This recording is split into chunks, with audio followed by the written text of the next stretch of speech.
Cette vidéo est une présentation de La Liberté électronique, votre référence en produits électroniques depuis 1980 à Saint-Jean-Chrysostome.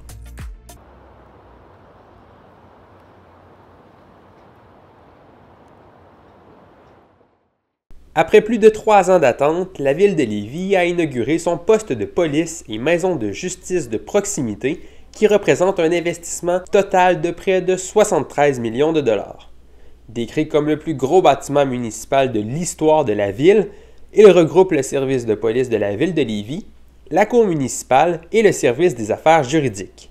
Cette centrale d'une superficie de 14 550 mètres carrés se trouve à Saint-Romuald.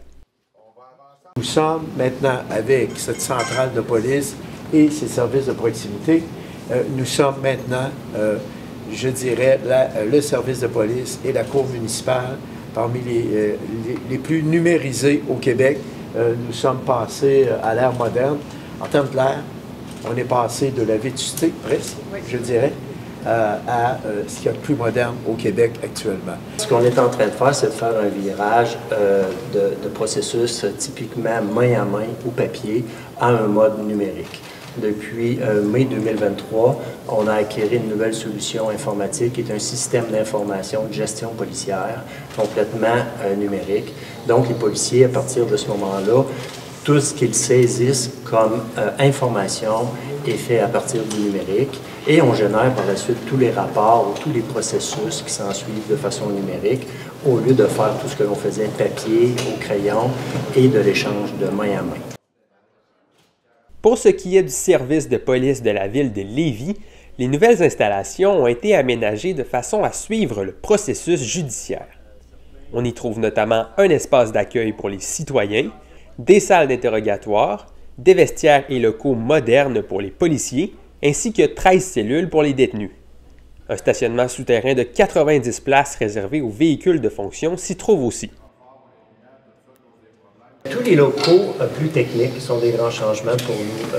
Il y a la salle de tir, entre autres. Donc, au lieu de se déplacer pour aller à l'extérieur et effectuer nos pratiques de tir, on va pouvoir le faire ici à l'intérieur. Donc, on va économiser tout le temps de déplacement et aussi on va pouvoir bénéficier d'une plage horaire beaucoup plus grande. Pour le laboratoire ECG, on était limité dans l'équipement que nous avions et surtout l'espace.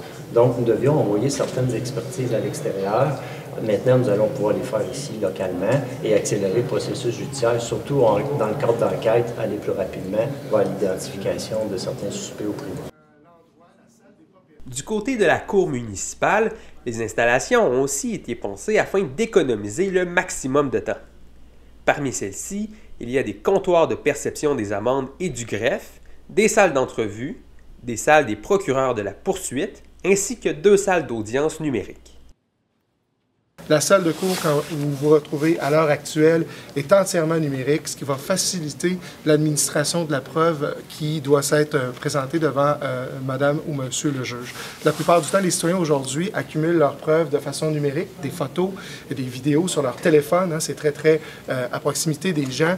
Donc ici, la salle est entièrement équipée pour permettre le transfert immédiat de photos, de vidéos et de les présenter en preuve. Donc ce sont des gains qui sont très importants et on en est très fiers.